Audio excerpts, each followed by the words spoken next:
இப்போ ரீசெண்டா நடந்த விஷயம் த்ரிஷா மேம் பத்தி ஒரு இது வந்தது. ஒரு பேரும் புகழுமா இருக்கிற ஒரு செலிபிரிட்டியா இருக்கட்டும், அவங்க நேமை ஸ்பாயில் பண்ணி அவங்களை ஏற்கிறதுக்காக யூஸ் பண்ற ஒரே ஆதாயம் இந்த லேடிஸை. இந்த மேட்ரு, இந்த பொம்பளைங்க இது பேசும்போது தானே அந்த இடத்துல அவர் இருந்தாரு. அதை மீறி எடப்பாடி ஐயா அவரோட நேமை ஸ்பாயில் பண்றதுக்காக ஒரு விஷயம் இவர் தெளிவா பேசுறது நல்லாவே தெரியுது. 25 கோடினா கூட நம்பி இருக்கலாம். பொம்பளைங்க ஜாதி இந்த மாதிரி விஷயம் பாகுபாடு பார்க்கறதுக்கு இது பிஜேபி ஆட்சியும் கிடையாது. வேற சில நடிகைகளையும் அவங்க வந்து தொடர்பு கொண்டதாகவும் ஒரு சிலர் போயிட்டு வந்ததாகவும் ஒரு தகவலும் வெளியே வந்திருக்கு. பொண்ணுனாலே காமத்துக்கான போதைக்கான ஒரு விஷயமா தான் யூஸ் பண்றாங்க. அதனாலதான் ஒரு ஆண் ஒரு பொண்ணா மாறும்போது கூட அந்த திருநங்கையை அடிக்கும் போது அடிச்சவன் ஆம்பளை, அதை வேடிக்கை பார்க்கறவன் ஆம்பளை. இப்போ இதுல யார் பொட்டை? அடிச்சவன் பொட்டையா, இல்ல அதை வேடிக்கை பார்க்கறவன் பொட்டையா, இல்ல அதை வலி தாங்கி அழுகுறவங்க பொட்டையா?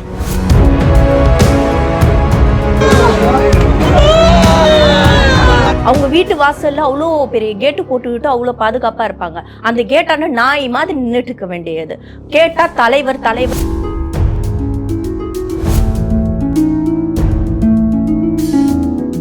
ரிஃப்ளெக்ஸ் நேயர்களுக்கு வணக்கம். இன்னைக்கு நம்ம கூட இணைஞ்சிருக்க கெஸ்ட் யார் அப்படின்னு பார்த்தீங்கன்னா, இவங்களை பற்றி சொல்கிறதுக்கு முன்னாடி நான் கொடுக்குற க்ளூஸ்லேயே நீங்கள் ஈஸியாக கண்டுபிடிச்சலாம்னு நினைக்கிறேன். ஏன்னா டே டு டே லைஃப்பில் நம்ம சீரியல்ஸ்லேயே நமக்கு டெய்லி வந்து என்டர்டெயின் பண்ணுறாங்க. ஏன்னா அதை தாண்டி நிறைய கருத்துக்கள் வந்து போல்டாக முன் வைக்கிறதுல இவங்க கொஞ்சம் ஸ்பெஷலிஸ்ட்னே சொல்லலாம்.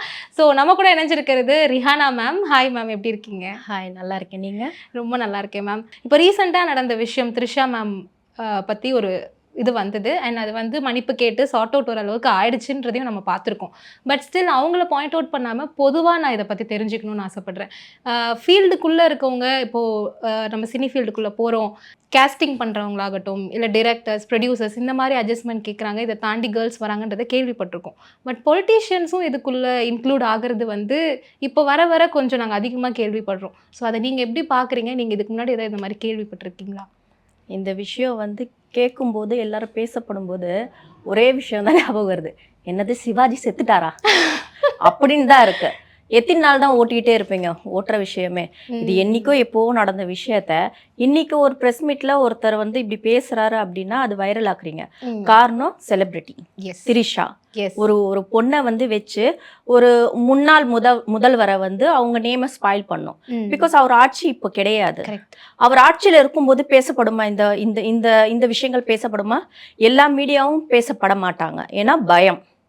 ஏன்னா அவங்களோட ஆட்சி ஓடிக்கிட்டு இருக்கு. அவங்கள பற்றி அபுதுர்வா பேசுறது முதல்ல வந்து யாரோ முன்னாடி வரமாட்டாங்க. ஒரு சில பிரஸ்காரங்க தான் வந்து தைரியமா முன்னாடி வந்து பேசுவாங்க தவிர இந்த அளவுக்கு வைரல் ஆக்க விட மாட்டாங்க. இன்னைக்கு அவரோட பேரை கெடுக்கிறதுக்காக ஒரு பொண்ணை வந்து யூஸ் பண்றாங்க. கிள்ளிக்கிற தானே பொம்பளைங்கன்றது ஒரு கிள்ளிக்கிற. ஒருத்தவங்கள வந்து ஸ்பாயில் பண்ணணும். அவங்க அரசியல்வாதியா இருக்கட்டும், ஒரு பிஸ்னஸ் மேனா இருக்கட்டும், ஒரு பேரும் புகழுமா இருக்கிற ஒரு செலிபிரிட்டியா இருக்கட்டும், அவங்க நேமை ஸ்பாயில் பண்ணி அவங்களை ஏற்கிறதுக்காக யூஸ் பண்ற ஒரே ஆதாயம் இந்த லேடிஸை. ஒரு பொம்பளைய வச்சுதான் ஒரு சிசிடிவி கேமரா. நீங்க ரீசன்ட் டைம் பார்த்துருப்பீங்க, ஒருத்தர் வந்து ஒரு கேர்ளோட ஒரு ரூம்ல இருக்காங்க, அவங்களுக்கு தெரியாம ஒரு சிசிடிவி கேமரா வச்சு அவங்கள மிரட்டி அவங்கள நேம் வந்து ஸ்பாயில் பண்றதுக்காக மீடியால விடுறாங்க. ஒரு குரூப்பாவே அலைஞ்சிட்டு இருக்காங்க.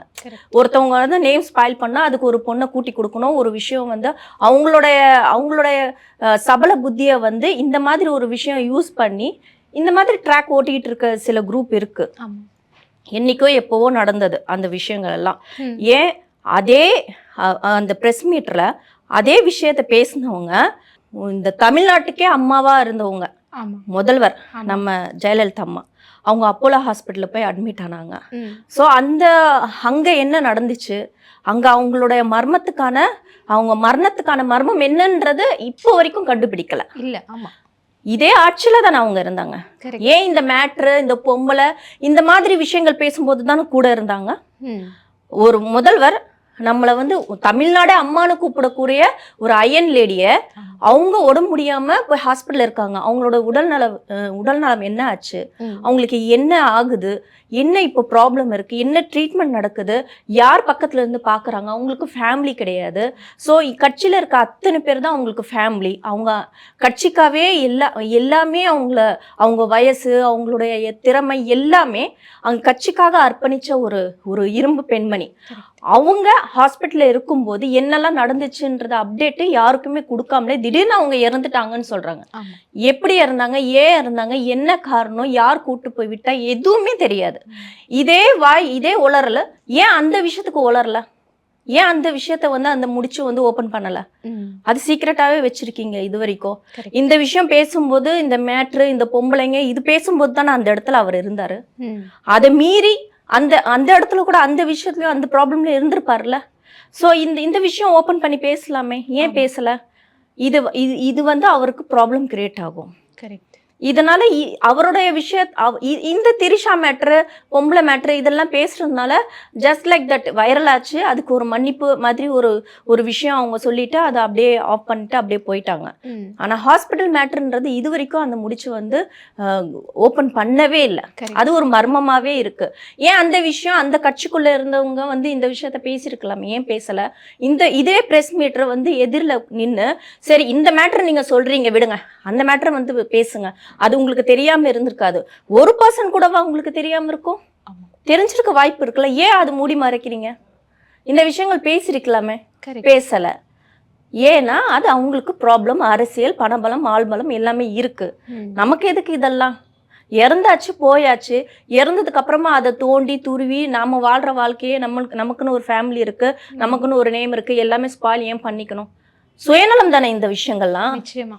ஏன் திரிஷா மேட்ரு வந்து ஓபன் பண்ணாதும் 25 லட்சம் ரூபாய் கொடுத்து அவங்க வந்தாங்களா? இத்தனை வருஷமா அவங்க டிராவல் பண்றாங்க சினிமால. அதுதான். ஆமா. லட்சத்திலயும் கோடியிலயும் சம்பாதிச்சவங்க.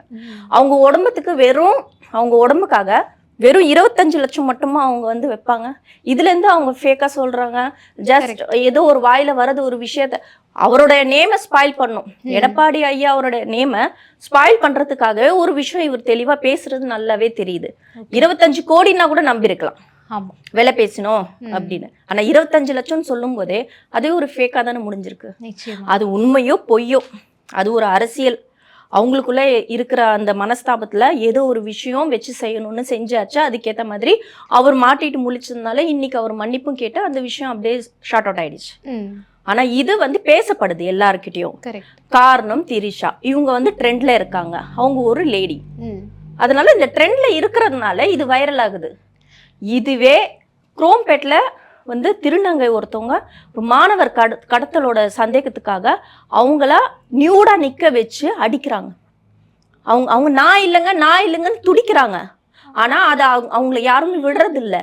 அடிக்கிறவங்க ஒரு ஆண், அதை வேடிக்கை பார்க்குறவங்க ஒரு ஆண், பின்னாடி எல்லாம் வந்து 2-3 பேர் நிற்கிறாங்க. இந்த நியூஸ் யாருக்கு தெரியுமா? உங்களுக்கு தெரியுமா? இல்லை. குரோம்பேட் வந்து மணிப்பூர் கிடையாது. பொம்பளைங்க ஜாதி இந்த மாதிரி விஷயம் பாகுபாடு பார்க்கறதுக்கு இது பிஜேபி ஆட்சியும் கிடையாது. இது தமிழ்நாட்டில் ஒரு தமிழர் நம்ம ஸ்டாலின் ஐயா வந்து ஆள்ற ஆட்சி. இதுல வந்து எல்லாரும் வாழ வைக்கும். இந்த தமிழ்நாடா வந்து எல்லாரையும் வந்து வாழ வைக்குது.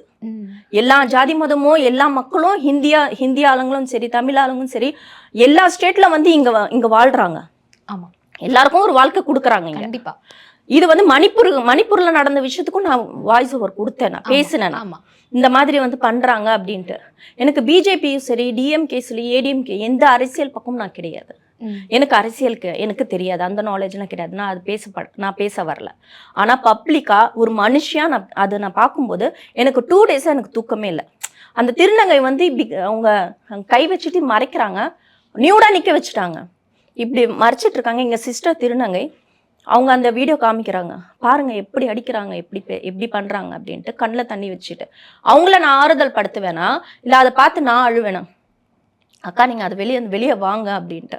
ஆனா அதை வந்து ஸ்டாலின் ஐயா வந்து அதுக்கேற்ற மாதிரி நடவடிக்கை எடுக்க சொல்லி அறிவிப்பு கொடுத்துருக்காங்க. அவங்க நாலேஜ் வரைக்கும் இந்த இஷ்யூ போயிருக்கு. பட் இது வந்து வைரல் ஆச்சா? இல்ல அதுதான் ஆகல. நான் ஆக்சுவலி நான் கேட்கணும்னு வந்தது. ஏன்னா இப்போ த்ரிஷா மேம்ன்றதுனால அவங்க வாய்ஸ் அவுட் பண்ணதுனாலயும் இப்போ இது வெளியே வந்தது. பட் இதை தாண்டி த்ரிஷா மேம் மட்டும் இல்லாம வேற சில நடிகைகளையும் அவங்க வந்து தொடர்பு கொண்டதாகவும் ஒரு சிலர் போயிட்டு வந்ததாகவும் ஒரு தகவலும் வெளியே வந்திருக்கு. பட் சாதாரணமா இருக்கனால அது வெளியே வர மாட்டேங்குது. ஏன் எப்பவுமே பொண்ணுங்கன்னாவே இந்த மாதிரி விஷயத்துக்காக மட்டுமே யூஸ் பண்றாங்க? அது வந்து சினி ஃபீல்டுன்னு ஒரு பேட்டர்ன் ஆல்ரெடி இருக்கு. இப்போ வரைக்குமே பேசிட்டு தான் இருக்கோம்னாலுமே பொலிட்டீஷியன்ஸும் இப்படி பண்றாங்க அப்படிங்கிறது வந்து நிறைய பேருக்கு புதுசா இருக்கு. ஸோ அதனால நான் கேட்குறேன். புதுசு கிடையாது இது. பொண்ணுனாலே காமத்துக்கான போதைக்கான ஒரு விஷயமா தான் யூஸ் பண்றாங்க. அதனாலதான் ஒரு ஆண் ஒரு பொண்ணா மாறும்போது கூட அவங்களையும் ஒரு காமத்துக்கு தான் யூஸ் பண்றாங்க தவிர அவங்களுக்கு ஒரு வேலை வாய்ப்பு கொடுக்கலாம், அவங்களுக்கு ஒரு ஹெல்ப் பண்ணலாம், ஒரு தொழில் அமைச்சு கொடுக்கலாம் அப்படின்ற ஒரு விஷயம் முன்னாடி வர மாட்டேங்கிறாங்க. ஒரு சேலையை கட்டி நிக்க வச்சாலே அது காமத்துக்கான ஒரு நோக்கமா வந்து சில ஆண்கள் நோட் பண்ணிக்கோங்க. சில ஆண்களை நான் சொல்றேன், எல்லா ஆண்களையும் சொல்ல. எல்லா ஆண்களையும் நான் தப்பா சொன்னேன்னா, நான் வேலை செய்யற இடத்துல கோ ஆர்டிஸ்ட்ல இருந்து, டைரக்டர்ல இருந்து, கேமராமேன்ல இருந்து, எனக்கு வாய்ப்பு கொடுத்த ப்ரொடியூசர் இருந்து எல்லாரையும் நான் கேவலமா பேசுற மாதிரி அர்த்தம். எனக்கு நிறைய நான் டிராவல் பண்ண ஆண்களையும் சில ஆண்கள் ஜென்யூனா நான் பார்த்திருக்கேன். நல்லவங்களும் பார்த்திருக்கேன், கெட்டவங்களையும் நான் பார்த்திருக்கேன். நான் டிராவல் இருக்கேன் நிறைய. பட் நான் சொல்றது சில ஆண்கள். இப்போ அந்த திருநங்கையை அடிக்கும் போது அடிச்சவன் ஆம்பளை, அதை வேடிக்கை பார்க்கறவன் ஆம்பளை, அவங்க கதறவங்க திருநங்கை. இப்போ இதுல யார் பொட்ட? அடிச்சவன் பொட்டையா, இல்ல அதை வேடிக்கை பார்க்கறவன் பொட்டையா, இல்ல அதை வலி தாங்கி அழுகுறவங்க பொட்டையா? ஒரு வேர்டு விட்டு அவங்கள பேசுறாங்கன்னு தவிர அந்த வலியும் அந்த மனுஷி தானே. ஒரு ஆண் திருநங்கை விட்டுருங்க, ஒரு ஆண் பெண் அதெல்லாம் விட்டுருங்க, ஒரு மனுஷி அது வலியில துடிக்கிறா. அதை அடிக்கிறதுக்கு ரைட்ஸ் யார் கொடுத்தா? ஒரு தெருநாயை கூட அடிக்கக்கூடாதுன்னு சட்டம் இருக்கு. ஆமா. குரு கூட நமக்கு வந்து கடவுளுக்கு பாதின்னு சொல்றோம், அவங்களுக்கு கூட அடிக்க கூடாதுன்னு சட்டம் வந்துருச்சு. ஏன் பெத்தவங்க கூட அடிக்க கூடாதுன்னு சட்டம் வந்திருக்கு. அப்படி இருக்கும்போது யார் இந்த ரைட்ஸ் உங்களுக்கு கொடுத்தாங்க? எப்படி அடிக்கலாம்? உண்மையாலுமே கடத்தலுக்கு அவங்க வந்து அந்த விஷயத்துக்கு அவங்க உடன்பாடு இருந்திருந்தாங்கன்னா அது ஏன் சட்டம் பார்த்துக்க மாட்டாங்களா? போலீஸ்ல புடிச்சு கொடுங்க. அவங்க வந்து அது அவங்க மேல தப்பு இருக்கா இல்லையான்னு சொல்லி அவங்க பார்த்துட்டு அவங்க அதுக்கு தக்க நடவடிக்கை கொடுக்கட்டும். கரெக்ட், விசாரணை பண்ணணும். அதுக்கேற்ற தண்டனைகள் இருக்கு, அதுக்கேற்ற செக்ஷன்ஸ் இருக்கு. பட் அதை தாண்டி நீங்க டைரக்டா தாக்குறது, ஒருவேளை அந்த திருநங்கை அந்த தப்பே பண்ணல அப்படின்னா அவங்க பட்ட வேதனைக்கு என்ன சொல்யூஷன்? எதுவுமே இல்லையே. ஜஸ்ட் ஒரு சாரி சொல்லிட்டு போயிட முடியுமா? அது கூட சொல்ல மாட்டாங்க மேம். அதுல பாதி பேர் தப்பிச்சுட்டாங்க, பாதி பேரு அரெஸ்ட் பண்ணிருக்காங்க. சோ அடிச்சது வைரல் ஆயிருக்கு, பாத்திருக்கோம் சில பேரு. பட் அவங்கள புடிச்சிட்டாங்க, அரெஸ்ட் ஆயிட்டாங்கன்னு சில பேருக்கு தான் தெரிஞ்சிருக்கு. ஏன் அது வைரல் ஆக்கல? இன்னைக்கு திரிஷா மேட்டர்ல வந்து அவங்க பேசினது பிரஸ் மீட்டர் வைரல் பண்ணி விட்டாங்க. அவர் வந்து சம்பந்தப்பட்டவர் வந்து மன்னிப்பு கேட்ட அந்த வீடியோவும் வைரல் ஆக்குறாங்க.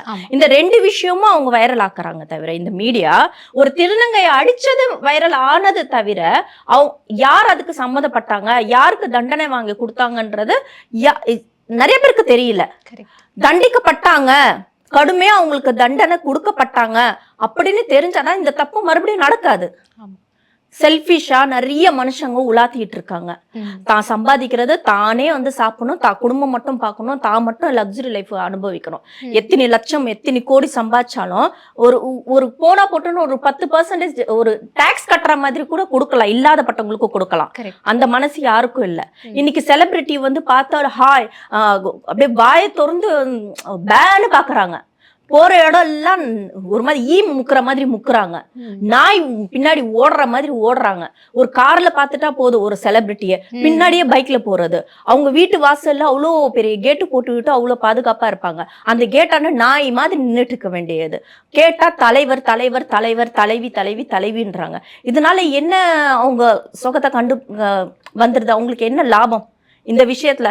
தலைவர்னு சொல்றதுனால உனக்கு என்ன ஒரு வேளை சாப்பாடு கிடைக்க போகுதா?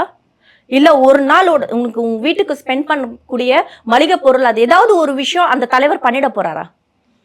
அவரு அந்த ஸ்கிரீன்ல பார்த்து ஹீரோவா நடிச்சாரு, ஹீரோயினா நடிச்சாங்க, அவ்வளவுதான். நான் உள்ளே இருக்கிறதுனால அவங்களோட கேரக்டர்ஸ் பத்தி எங்களுக்கு தெரிய வருது. எனக்கு தெரிஞ்சு விஜயகாந்த் சார் தான் நல்லது பண்ணியிருக்காரு. நான் அவரோட நடிச்சது கிடையாது, பட் அவரை நான் நேர்ல கூட பார்த்தது கிடையாது. ஆனா அவர் கூட கோ ஆர்டிஸ்ட் நடிச்சவங்க இருக்காங்களே, ஷூட்டிங் ஸ்பாட்ல நாங்க லஞ்ச் சாப்பிட்டுட்டு இருக்கும் போது அவங்க கூட நடிச்சவங்க ஒருத்தவங்க சொல்றாங்க, சாப்பாடு சாப்பிடுறச்ச சுத்தி பார்த்தா ஜூனியர் ஆர்டிஸ்ட் எல்லாம் வந்து ஏதோ ஒண்ணு சாப்பிட்டுட்டு கிடக்குறாங்க, காய்கறி அது இதுன்னு. ஆனா ஹீரோயினிக்கெல்லாம் வந்து அடுக்கடுக்கா வரும். ஆமா வெரைட்டியா கொடுப்பாங்க. ஆமா கேரவன்ல இருந்து எல்லாமே வெரைட்டியா கொடுப்பாங்க. அவங்களுக்கு ஒரு 5 அசிஸ்டன்டும் கொடுத்துருவாங்க. தலைக்கு தனியா, ட்ரெஸ்ஸுக்கு தனியா, மேக்கப்புக்கு தனியா, செருப்பு மாட்டுறதுக்கு தனியான்னு சொல்லிட்டு எல்லாத்துக்கும் தனித்தனி அசிஸ்டன்ட் கொடுத்துருவாங்க. ஆனா இந்த ஜூனியர் ஆர்டிஸ்டுக்கு 500 ரூபாய், 600 ரூபாய், 700 ரூபாய் கொடுத்து வெயில்ல சாவடிப்பாங்க. சாப்பாடு கூட சரியா கொடுக்க மாட்டாங்க. விஜயகாந்த் சார் இதெல்லாம் பார்த்துட்டு கேட்டாங்களா மேனேஜரை கூப்பிட்டு, இவங்களுக்குலாம் வந்து சாப்பாடு ஏன் எங்களுக்கு வர மாதிரி நான்வெஜ் ஏன் இவங்களுக்குலாம் போடல அப்படின்னு கேட்டதுக்கு, பட்ஜெட் நமக்கு ஒத்து வராது சார், எல்லாருக்கும் அப்படி போட்டான்ட்டு. ஒன்று பண்ணுங்க, எவ்வளோ ஆகும் இவங்களுக்குலாம் இந்த படம் முடிகிற வரைக்கும் எனக்கு என்ன வருதோ ஜூஸ்ல இருந்து சாப்பாட்டுல இருந்து நான்வெஜ் எல்லாமே A to Z எனக்கு என்னெல்லாம் வருதோ அது டைரக்டர் இன்க்ளூட் இந்த ஜூனியர் ஆர்டிஸ்ட் வரைக்கும் சாப்பாடு வரணும். அதுக்கு என்ன பட்ஜெட்னு கேட்டிருக்காரு. 7 லட்சம் ரூபாய் ஆகும் சார் அப்படின்னா, அப்போ என் சம்பளத்தை நீ கழிச்சு கொடு. எந்த ஹீரோ வந்து இந்த மாதிரி பண்ணுவாங்கன்னு நீங்க சொல்லுங்க. ஒரு ஹீரோ கூட பண்ண மாட்டாங்க. எனக்கு தெரிஞ்ச ஒரு ஹீரோயின் அசிஸ்டன்ட்க்கு 10,000 ரூபாய் வாங்குறாங்க. வாங்கி 2,000 ரூபாய் மட்டும்தான் அவங்க அசிஸ்டன்ட்க்கு கொடுத்துட்டு மற்றது அவங்க பாக்கெட்ல வச்சுட்டு போய்கிட்டே இருக்காங்க. ஸோ இப்படிதான் வந்து ஜேர்னி அவங்க பண்ணிட்டு இருக்காங்க. அவங்க சேவிங் பண்ணிட்டு இருக்காங்க. அவங்க லைஃப் ஸ்டைலுக்கு, அவங்க லக்ஸுரி லைஃப்க்கு, அவங்கள பராமரிக்கிறதுக்கு, அவங்க வந்து போய் ஆப்ரேஷன், பெரிய பெரிய ஆப்ரேஷன்லாம் பண்ணி பியூட்டிலாம் பண்ணிட்டு வரத்துக்காக தான் அவங்க வந்து உழைக்கிறாங்க, தவிர மக்களுக்காக கிடையாது. நீ அப்துல் கலாமை பார்த்துட்டு ஹீரோன்னு சொல்லி நீ ஒரு ஃபேன் பேஜ் வச்சு ஒரு ஃபேன் கிரியேட் பண்ணுங்க, நானும் அதுல சேருவேன். ஒரு அன்னை தெரசா மாதிரி ஒருத்தவங்கள பார்த்துட்டு நீ ஹீரோயின்னு சொல்லு, அவங்க பின்னாடி ஓடி போய் செல்ஃபி எடு, நானும் போய் செல்ஃபி எடுவேன். தேடி கண்டுபிடிச்சு நாயா பேயா நிப்பேன் நான் கேட்டாண்ட. அன்னை தெரசா மாதிரி ஒரு ஹீரோயினை நான் பார்த்தேன்னா யாரும் கிடையாது. அந்த புத்தி வந்து இந்த பப்ளிக்கு கிடையாது. சொன்னா என்னைய வந்து கரிச்சு கொட்டுவாங்க. என் தலைவர் அப்படி பேசுற, என் தலைவி அப்படி பேசுறேன்னு கமெண்ட்ல என்னை வாரி அள்ளி விடுவாங்க வார்த்தைங்களாம். ஆனா ஃபேக்ட் என்னன்னா இதுதான். என்னைக்கு நீ ஒரு செலிபிரிட்டி, ஒரு ஹீரோ நடந்து போகும்போது பார்த்து ஸ்மைல் பண்ணி அவனை கடந்து நீ போறியோ அன்னைக்குதான் நீ உருப்பிடுவ. போனை எடுத்துக்கிட்டு ஓடிட்டு செல்ஃபி எடுத்துக்கிட்டு அவன் பின்னாடி நீ ஓடி போயிட்டு செல்ஃபி எடுத்துட்டு, சார் நான் உங்களுக்கு ஃபேன் சார், அது சார் இது சார்ன்ட்டு பாலை ஊத்துறதும் ஃபர்ஸ்ட் ரிலீஸ் படத்துல வந்து போயிட்டு பேனர்ல மேல நின்று பால் ஊற்ற வேண்டியது, கீழே விழுந்து அவனுக்கே பால் ஊற்ற வேண்டியது. ஸோ இந்த மாதிரி சங்கூதி தாங்கள ஒரு படத்துல அவனையே வண்டி மேல இன்னும் கீழே விழுந்து செத்து அவன் ஃபேமிலிக்கு வாரிசு இல்லாம போயிட்டானா, துணிவு படம். சோ இந்த மாதிரி விஷயங்கள்லாம் போயிட்டு இருக்கு. ஏன் இந்த மாதிரி வெறித்தனமா ஃபேன்ஸ்ன்னு சொல்லி இருக்கிறீங்க? இப்போ ரீசன்ட் டைம் கூட பார்த்தேன்னா அவ்வளோ பப்ளிக் முக்கி பாக்குறாங்க, தலைவா எதுக்கு, என்ன ஆக்சுவலா என்ன பண்ணாங்க? இன்கம் டேக்ஸ் காமிக்கிறதுக்காக தான் அவங்கவுங்க ட்ரஸ்ட் ஒன்று ஓப்பன் பண்ணிடுறாங்க. பண்ணிட்டு அதுல ஏதோ நல்லது பண்ற மாதிரி பண்ணிட்டு அவங்களோட இன்கம் டேக்ஸ்க்கான கணக்கு காமிக்கிறதுக்கு தான் இந்த ட்ரஸ்ட்ன்ற ஒரு மேட்ரு. அது யாருக்கும் தெரியவும் மாட்டேங்குது. அவங்களோட வருமானம் அளவுக்கு மிஞ்சி இருக்கு. ஓகே, ஒரு அரசியல்வாதி கிட்ட இருக்கு, பெரிய செலிபிரிட்டி கிட்ட தான் இருக்கு பணம். இந்த மிடில் கிளாஸ் மக்கள் கிட்ட யாருக்கிட்டும் கிடையாது. வரி கட்டுற எங்க கிட்ட கிடையாது. வரி வாங்குறவங்களும் வரி ஏகப்பட்டது கொடுக்குறவங்களும் அவ்வளோ பெரிய வருமானத்துல அவ்வளோ பெரிய பணக்கு அதிபதியா நிக்கிறாங்க. அவங்கள பார்த்து நீங்க ஏன் இந்த மாதிரி ஒரு மாதிரி கடவுளை பார்த்த மாதிரி பாக்குறீங்கன்றது தெரியல. அந்த கிரேசி எப்படி வந்துச்சு, யார்கிட்ட வந்ததுன்னு தெரியல. அது ஒரு படத்தை பார்த்த மோகம் தான். இதனாலே நான் மூவி பாக்குறதே கிடையாது. வெறும் சாங் மட்டும் தான் கேட்பேன், அவ்வளவுதான். நான் போய் நடிப்பேனே அதோட அவ்வளவுதான். என்னோட சீரியல் மட்டும் நான் பார்ப்பேன், அதுவும் யூடியூப்ல பார்ப்பேன். ஓகே, இதோட முடிஞ்சது. நான் மூவி கூட நான் அவ்வளவா பாக்குறது கிடையாது. மூவி வாய்ப்பு வந்தாலும் அது என் தலையெழுத்து போல இருக்கு, டேட் கிளாஷ் ஆயிடும். இந்த மாதிரி விஷயங்கள் பொண்ணுங்களான நாங்க பார்த்து நிறைய இன்ஸ்பயர் ஆயிட்டு இருக்கோம். ஸோ அதையும் நீங்க கீப் ஆன் பண்ணிட்டே இருக்கணும் ma'am. Thanks for your time. இன்னைக்கு எங்க செஷனை நீங்க இன்னும் அழகாக்கி கொடுத்ததுக்கு தேங்க்யூ ஸோ மச். தேங்க்யூ.